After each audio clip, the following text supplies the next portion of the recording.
Hi, everybody. I'm Louise Eddington, the Cosmic Owl of Cosmic Owl Astrology. I am a wisdom weaver, coach, mentor, astrologer, shamanic practitioner, whatever you want to say. But I've decided I sum it up as a wisdom weaver. I try and weave the energies of the cosmos so that you are able to more fully live a life of abundance and creativity. Now then, oh, here we are, the Aries eclipse. And so I'm going to go and do a deep dive into the solar eclipse that's on April the 8th. But the first thing I want to say is please subscribe to my channel. Please give me a thumbs up or leave me a comment. I love engagement, but I also want to send a big hug and lots of love to the person or persons that gives me a thumbs down on my videos. It says more about you than me. What scroll if you don't like it? You don't like what I have to say and don't have the courage, which is very Aries, to actually say why, then just scroll on by or have a good look at yourself because this is an Aries eclipse, which is very much about the self, about why you do that. Not that I expect to please all of the people all of the time, but I kind of find a thumbs down reaction the height of kind of cowardice, really. It's kind of like, being a little bit snipey, a little bit mean without actually having the courage to actually say something. So I send you a hug. You obviously need it. Anyway, back to the eclipse. Um, and oh gosh, where are we going? This eclipse is on April the 8th. It's huge. It's a total solar eclipse at the maximum duration under totality. It's 4 minutes and 28 seconds, which is really long. The eclipses generally kind of last maybe a couple of minutes. We do have a big eclipse on October the 2nd this year but it's not a total solar eclipse, it's an annular, and that's a really long one as well. The annulars tend to be a bit longer because that's the ring of fire. Okay, but the next total solar eclipse that is actually longer than this is going to be in 2027. That's 6 minutes. That one's over Egypt, I believe. Then there's another one in another annular in 2028. And there's another total in 2028 that's also really long, but they will not be over the USA. And that's where I live. And that's where we're at now. We are having a total solar eclipse at 19 Aries conjunct Chiron, making lots of aspects. I'll talk about them more in a minute. And it's moving up through Mexico, up through Texas, up through the middle of the country, up through Maine, and out through Canada. And it does cross the path of the eclipse of August the 21st, 2017, that split the country in two. So, but I'm not going to talk about the US itself. I just kind of wanted to give you the path of totality. There's a great site called timeanddate.com that will give you lots of information about the eclipse if you want to know more. It gives you timelines, it gives you totality, it gives you maps, it gives you a countdown until it's coming. So let me actually share that page with you. You can find out a lot about these eclipses from this wonderful site. Here you go. So this is the Great North American eclipse, which the last one was the Great American eclipse. You can see it's 9 days, 20 hours and 47 minutes and counting down. This is an animation I'm not going to play that shows you what the eclipse looks like near the maximum point.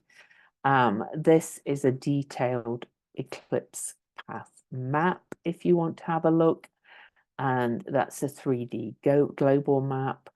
This kind of gives the partial visibilities as well, so you can see this is a big eclipse. All right, the eclipse shadow path in closer there, and when the eclipse happens on a worldwide timeline, so you can see it in different places. So timeanddate.com, fantastic site if you want to kind of know the astronomical details, where you could see it, what you'll see where you are if you're not traveling to see it, all of those things. But let's go to the astrology and everything else that I usually talk about. So I actually pulled 2 cards with this eclipse. So first of all, I'm using the Tridevia deck. Okay, again, there's a link in my description with a discount code if you like the look of this deck and want to buy yourself the deck. But this is fabulous deck for the eclipses, because this is a total eclipse, and that means the sun will go completely dark. Like I said, for 4 minutes, 28 seconds at the full totality, which I will be near.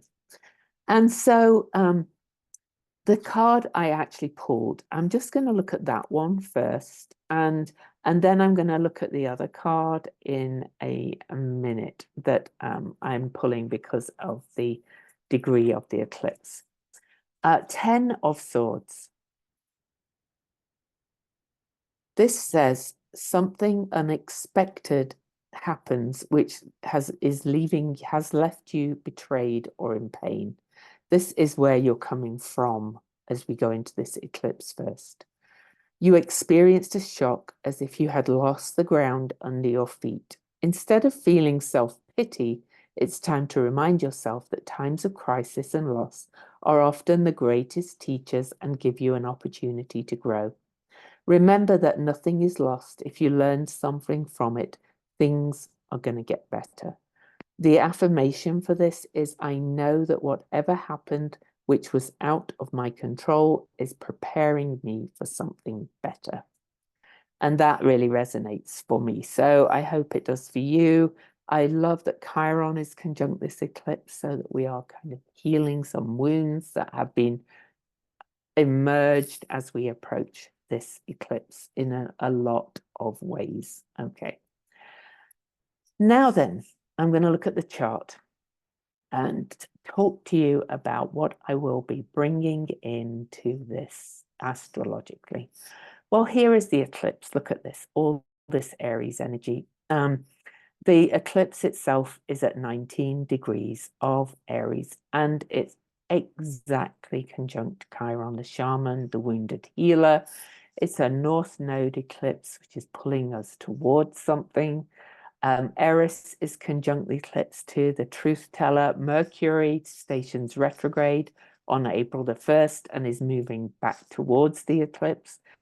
There's a lot to think about in Aries. Aries is the sign of I am. Aries is passion, drive, will, but Aries is also youth and like the toddler, seeing the world with wonder. There's a real air of rebirth in this eclipse. To go back to that card, you know, we've been through a lot. Okay, so, you know, go to that 10 of Swords, it may be an individual thing in your life or just the collective chaos we've been living under. What have we learned from it? And how, you know, how are we healing from it and moving forward with a new beginning, which is very Aries. Okay, so horns forward, if you like, with the ram, the Aries, looking at the symbol. But there's a lot other things I'm going to talk about as well. So we look around these degrees. Honestly, if you have anything in your chart around 19 degrees, you are going to be affected in a big way. But because Venus and Hygeia are also in Aries, I think this is encompassing all of us. I haven't met a person who's not affected in a big way by this. But also Mars rules Aries, and Mars is in Pisces at 13 degrees. And I'm going to talk to that more as we go forward. But looking around the chart as well at 19 degrees, Jupiter and Uranus are just a few days away from their conjunction at 21 Aries. Uranus as Taurus, sorry. Uranus is already at 21 degrees. Jupiter is heading there, but Jupiter is at the same number degree as the eclipse on this eclipse. Also, we've got Chariklo in aspect to the eclipse, Chiron's wife. Melanie Reinhardt and I talked a little bit about this ongoing sextile of Chiron and Chariklo, bringing in the healing opportunities. Chariklo helping to weave a new story for the future. I'll look more at that. Also aspecting the eclipse by a square is Ceres. I'll talk more to that. Ceres, what nurtures us, what feeds our needs, has just squared the nodes. So we're feeling that already as well. We also have Black Moon Lilith at 20 Virgo. So in a quincunx energy to the eclipse, but also Black Moon Lilith and Ceres and Jupiter and Uranus are forming this Earth grand trine. So we have that, we can look at that. These are all speaking to each other, really.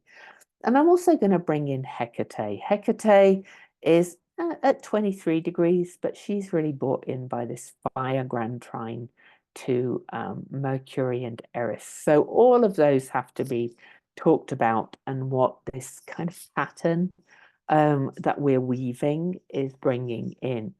Then I did highlight Pluto and Haumea. They are on this ongoing decade, almost decade-long square back and forth to a year, 13 exact squares. We've just had the 5th on March the 20th.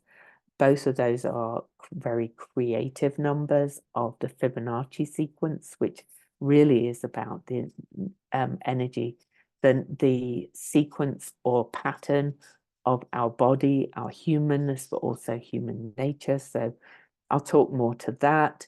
That's at 1 degree, but you know, we've also got Vesta at 2 degrees, so I may talk about that a little bit. We'll see how we go.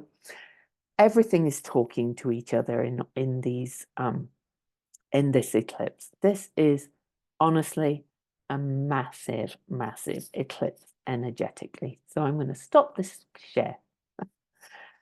First, I'm going to quickly look at the numbers. Okay, because we have these numbers on the eclipse, and this is at 19 degrees, as I said. And so 19 is the ancients called the number 19. This is numerology the numbers and their meanings, blogspot.com. I always put that link in my description. My favorite numerology site by Joanne Walmsley. The ancients called this 19 number the number of surrender. This is about knowing that your life needs to link up with the universal life. Number 19 is an endurance vibration. It brings everything into focus in only the way that Aries can. This winds up old accounts and starts off anew. When we're being influenced by the number 19, and we can see that it's highly potent on this eclipse, it can be about self-absorption, and can bring out on the shadow side some egotistical behavior. But on the positive side, this is about really kind of stepping into your healthy ego, and really about finding your own path forward. All right. And balancing your needs to go back to the needs with the needs of others. So it's not exactly an easy number, as she says. Number 1 represents new beginnings, and number 9 represents endings. And an eclipse itself is often endings and beginnings. It's a reset. This is going to be a big, big reset. Okay. but it's about how finding the courage, which is very Aries energy as well, bravery, to erase past mistakes or learn from them, going back to the Ten of Swords, or so that you can then really develop your true spiritual character with unshakable faith and a philosophy that will sustain you. So I'm reading from her. Okay, so it's kind of massive. Again, you know, it's really huge. So I'm just going to leave it at that, the 19, in terms of the numerology, other than to say the 19 card, I told you I had two cards for this eclipse, is the sun. And it's an eclipsed sun, all right? So and the sun really is our core self. And also look at the image on my calendar for this month, for April, for this eclipse. Look at that sun behind the person. Soak up that image too. So let me read what this particular deck has to say about the sun too, because this is the number 19 card. And so 29 card. This is you are feeling great. Abundance, joy, and positivity are illuminating the world. Life is treating you well. Your vibration is high and you are attracting more wonderful things your way. People are drawn to you because of your warm energy and you share that generosity with them. Enjoy the enthusiasm and vitality that you experience in this present moment and know that things are getting better. So that's two messages of things getting better, right? The affirmation for that card is, I see magic in everything as I myself am made from stars. So really, you know, this is stepping into your light, but the light that comes from within, that strong I am energy that knows who they are and what they want and where they are going, and they don't need to kind of bowl others over. They can integrate the needs of others in a very healthy way because they are doing the work and healing themselves. And so the ending part of this eclipse, to my mind, so I'm just going to talk about that. Because it's conjunct Chiron, we've got this Chiron in Aries journey, okay? And Melanie Reinhardt and I talked about it on the video that I'll link to in this. I interviewed her. It's been quite a hit, this interview with her. We pointed out that Chiron, it was at 19 degrees when the nodes moved into Aries in July of 2023, and Chiron will be at 19 degrees of Aries again when the nodes leave Aries in January 2025. This is really a huge turning point of stepping into that I am energy. Now, I talk about this a lot on my on my Substack blog about, you know, really finding the self through the healthy self focus of self-care, filling your cup first, making sure you do your self-care routines, doing the work you need to do for getting beyond all those wounds and pains that have let the light come in. Chiron, you know, Chiron in Aries has opened up those identity wounds so that you are finding who you truly are at your core. And then Aries, the fire, is saying, this is it, I am. And then the sun is in Aries, being literally eclipsed by the moon, saying step into that sun energy of knowing who you are, that's coming from that place of radiance, of inner radiance, and not having to kind of lord it over anybody else. The sun rules Leo, which is the sign of the king, and it can be a bit egotistical and things. And Hecate is in aspect to this, the way shower, the goddess of the crossroads. And Venus retrograde was in the sign of Leo last summer, asking us to step into our core solar self and putting on our own crown, our sovereignty, but by integrating our emotional, intuitive self, the moon, and the sun, the kind of ego, kind of rational ego self. This is what this eclipse is telling us, coming into that. And for 4 minutes and 28 seconds, the moon, our emotion, our intuitive self, is completely blocking out the sun, the fire of the sun, so that we go within and find that real core nugget of passion and fire and inspiration, and that kind of toddler self that knows that we can rebirth ourselves under this energy, and we can heal those wounds that have come up and the cracks in our identity wounds, and say we can start anew. Now then, to go back to some of the other things that are aspecting that, let me talk about Jupiter Uranus, of course, first. I'll do a whole another video on that. But Jupiter is in the sign of Taurus, which is the most earthly sign, the sign of the senses. See, the 5 senses: see, speak, smell, hear, and touch. Okay. And says, get in touch with your senses. Integrate that knowledge, which is Jupiter is kind of higher knowledge. Jupiter is kind of the king with the rules and the natural laws and the higher knowledge and learning and the teacher. But he's in the sign of Taurus, the senses, and saying, we need to integrate all of this. Jupiter is about conjunct Uranus, which is radical change and awakenings and opportunity and kind of ahas and light bulb moments.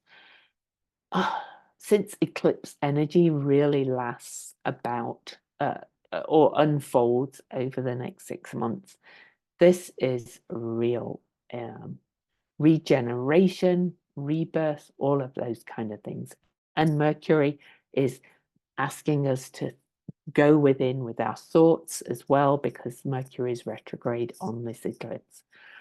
This is just, but it's really about coming into balance with, for want of a better term, the masculine and feminine within you, but then also rippling that out in a very kind of renewed way, so that your pathway forward is one of loving the self and then loving others.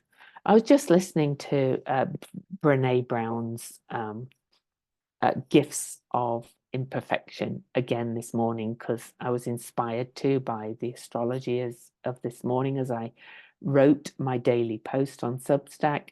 And she talks about the self-care and self-love, how it's easy to not put yourself first and to just deplete yourself completely, giving to others, or the converse, putting yourself and your needs and wants forward first so much that you don't consider the needs of others at all. This eclipse is about a new start in doing that, of integrating that, making sure you do that self-care and learning to love yourself and find who you are at your core, but also integrating that into the needs of others. Putting your oxygen mask on first, whatever you want to say. Now then, also at 18 degrees, very close to the 19-degree mark, is Nessus in Pisces. I've talked about Nessus a lot over recent months, but the eclipse is at the midpoint of that Jupiter-Uranus conjunction, and Nessus in Pisces has been revealing intergenerational traumas and the pain of living under the society that we live under, whether it's through our family, whether it's through the culture, And all those traumas have come up to the surface to be healed. And Nessus is saying the buck stops here. We're not doing this anymore. And then Chariklo at 17 degrees Aquarius is in a sextile aspect to this eclipse, which is supportive. She is there helping us to weave all of this together into a new story of what we hope and wish for the future. I'm going to pull it all together in a minute. The last energy, no, I wanted to talk about Ceres. I don't think I talked about Ceres completely. Ceres in Capricorn aspecting the eclipse, squaring the eclipse, has just squared the lunar nodes. Ceres is about recognizing that the structures we are living under do not feed our needs. But she is saying, it's time to create a boundary around that and learn to master filling our own needs in this amazing shifting time. We cannot expect anybody else to fill our needs. It's great if we marry people and things that are able to see our needs and meet some of our unmet needs. But really, we can never expect anybody else to. And it's also about looking back about how the structures you were brought up under, could be your family, could be the culture, did not meet your needs. And this is about learning, mastering filling your own needs. Then we have Black Moon Lilith in Virgo. Black Moon Lilith in Virgo. Black Moon Lilith is generally shame and vulnerability. And back to gifts of imperfection in Brene Brown. Black Moon Lilith is in perfectionist Virgo on this eclipse and is making what's called a quincunx of adjustment about, read her book again, listen to it. But this is about learning to love and accept all your imperfections as well. That doesn't mean you have to act on them all the time, but it really means about not feeling the shame and rejecting parts of yourself. And it means more about coming into wholeness and working with those parts of yourself. Virgo is on the other end of the spectrum, is about wholeness, about learning to work with the details, kind of analyzing it, some self-analysis, and saying, yes, that's where I feel shame. That's what comes up, and here's how I can work with that so that I can find my core self and come into that sense of wholeness. Now then, Black Moon Lilith is also in this lovely Earth grand trine of healing breakthroughs to unmet needs, mother wounds, Ceres in Capricorn, all of that kind of stuff coming up to Jupiter Uranus in the sign of Taurus. Taurus is about getting rooted in your values, in your self-worth, in your own senses, in your humanness, as I like to say, to realize that this is it. You're human, and this is about your journey towards wholeness. This is what's been coming up over and over again. And it could not be bigger on this eclipse, to be quite honest. But it is about that kind of rebirth into that sense of, oh my goodness, now I realize what this whole path is on about. This whole path of being here and being human and finding our core self and all the personal development and personal growth. And, I'm finding myself, but it's all about finding yourself within in this post-hero's journey time where we always felt we had to go out and conquer something to find what's really within. My own journey's done that. I remember moving from the UK to Saskatchewan, Canada, to nanny for a year at the end of 85 was when I went. I took the plunge after a breakup, but I remember picking the most remote place I could find to go and work and live for a year, to go and find myself. I remember saying it. I felt the answer would be out there on the prairies somehow.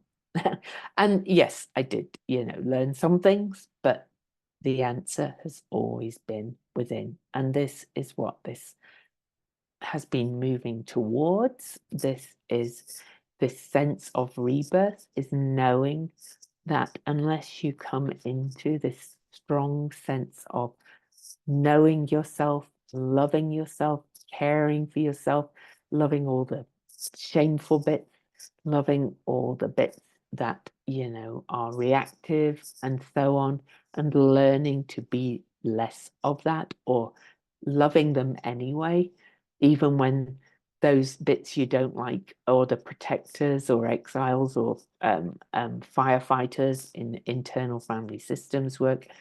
It's just kind of saying, I love you. You don't have to do this anymore. We can work together. And that brings me to Mars on this eclipse. Mars, the ruler of all that Aries energy.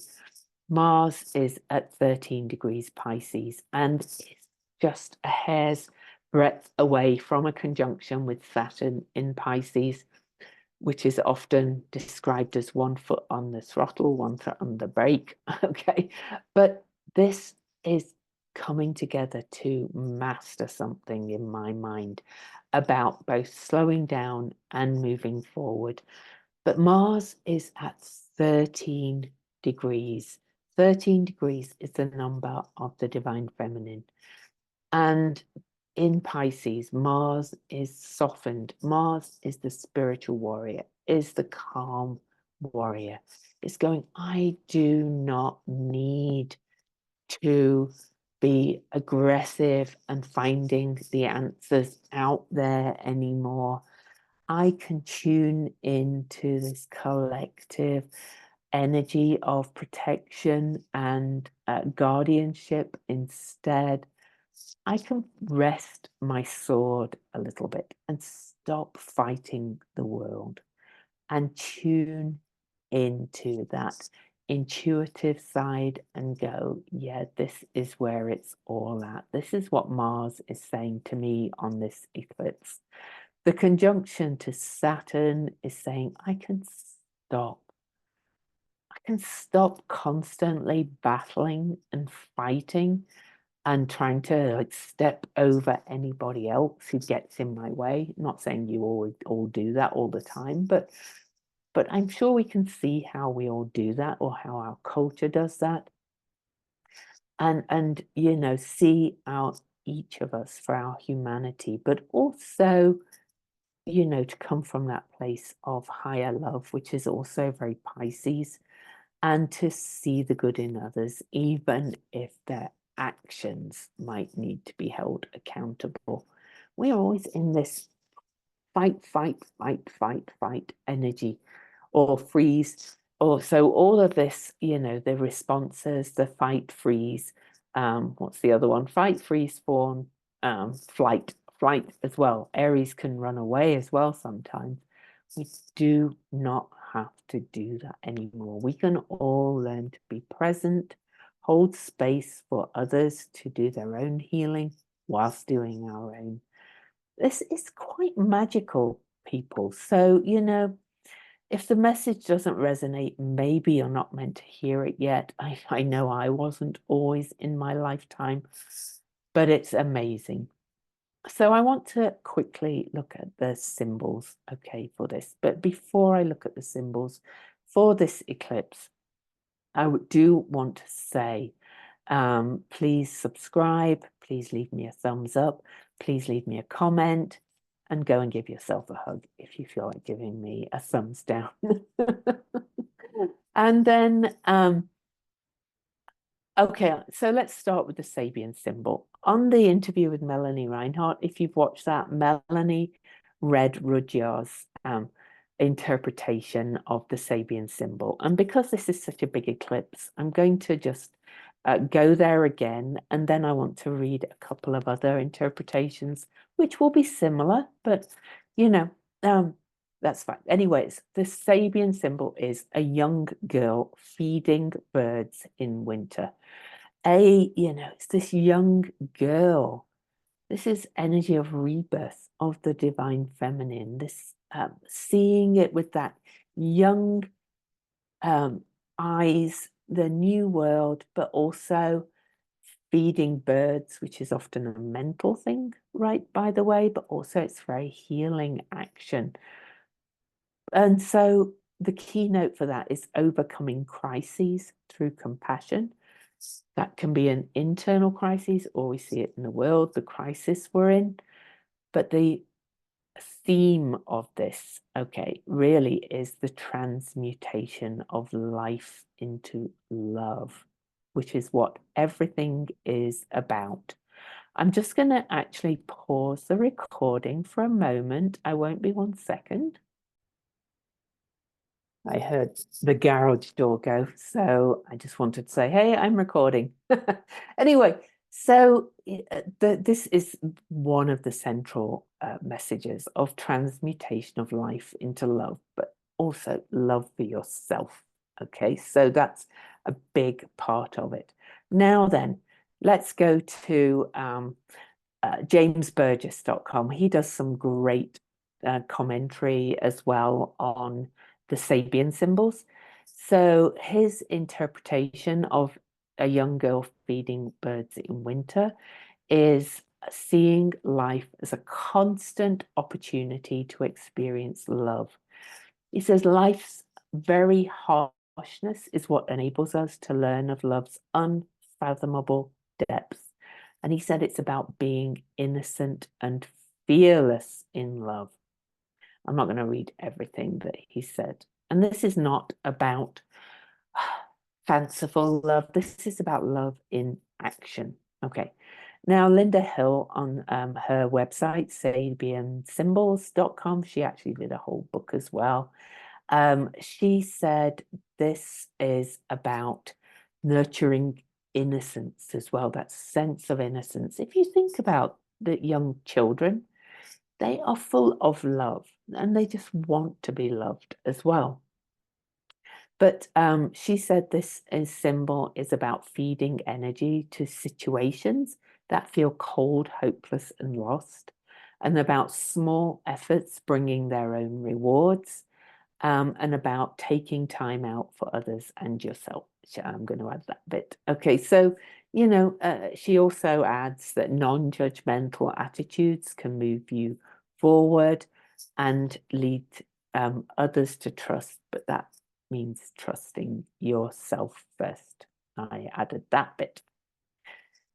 Now I'm going to go to the Chandra symbols, and then I am just going to leave you with this. It's such a huge eclipse, but anyway, I love the symbols in this. So this is actually the Omega symbol. Aries 20, we always go up. This is from John Sandbacher's blog, who channeled these symbols. So he says it's streets littered with many colors of confetti. He said this is inspired and manifesting, and it's about victory over addictions, this whole degree. Actually, I'm going to talk about the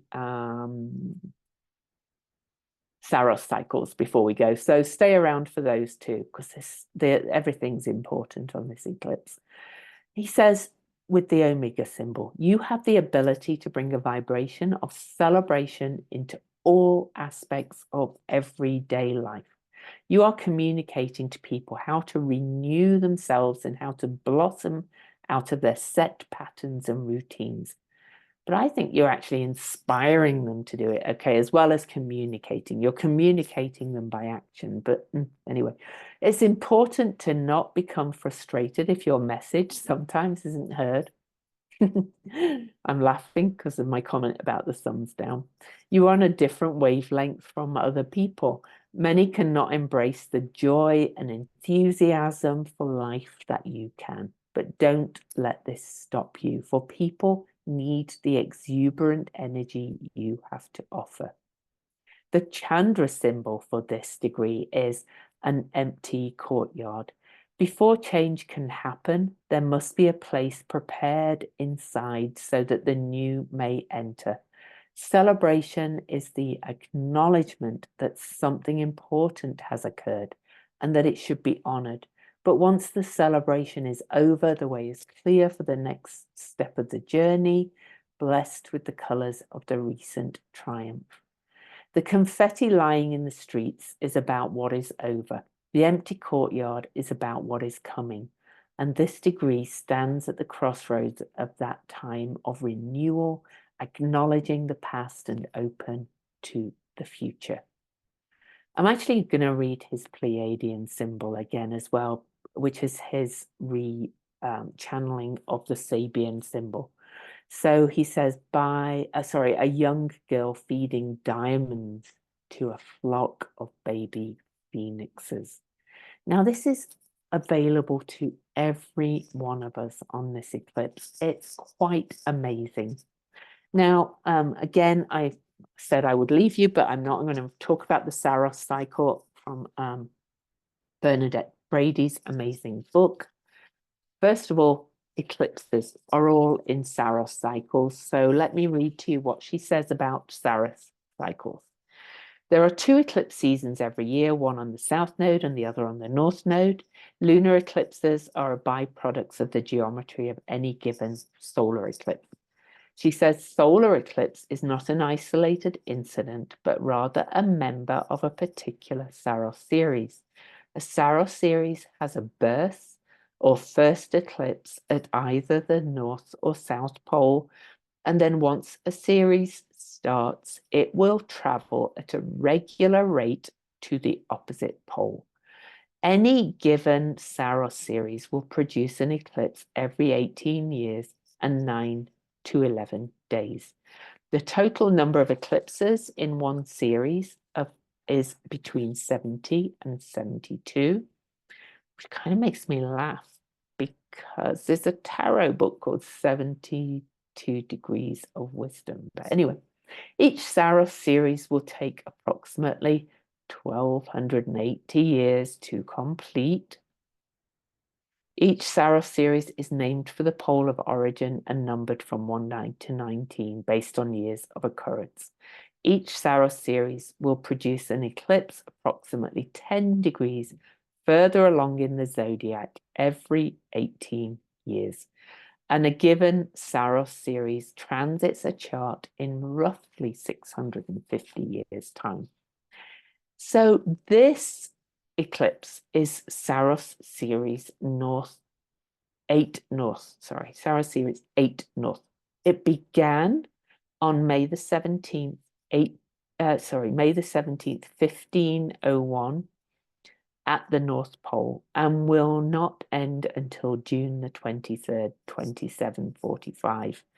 Now, this eclipse happened for the closest ones. I'm not giving them all, but this eclipse series was in 1916, 1934, 1952, 1970. That's the year my husband was born, so there you go. 1988 was a big year for me. 2006, another big year for me. And 2024, the next one will be 2042. Now then, I'm not going to, if you want to, you can look at all the series on astro-seek.com. They give all the dates of the eclipses. But I just do want to mention that this eclipse series began with an eclipse at 4 degrees Gemini. And so there is an energy of, this change again with a Gemini energy that began the series because it's Gemini. And also bringing us together in community and also of the mind. So her interpretation of this whole Saros series, every eclipse in this series, is inventiveness and flashes of genius are the hallmark of this series. The individual will have intuitive leaps, insights, good ideas, visions, or vivid dreams. This newfound inspiration will pull the person away from their social life or relationship, thereby causing strain in their private life if we're not mindful, That means don't forget the needs of others. But this is a time when we need to be free, if only for a few weeks. So, you can do that inner work without completely neglecting anybody else. But this is such an eclipse of personal sovereignty, rebirth of I am. I know myself, I found myself, I've got this inspiration, I feel inspired, and then I want to inspire others too. So much love to you. By the way, if you want to know where it is for me, it's forming a fire grand trine with my Uranus in Leo and my Sagittarius sun. And I am also about to have the third exact square of my Uranus square. So I am very inspired. So if I'm too much for you again, I give you a big hug. I love you. I will see you next time.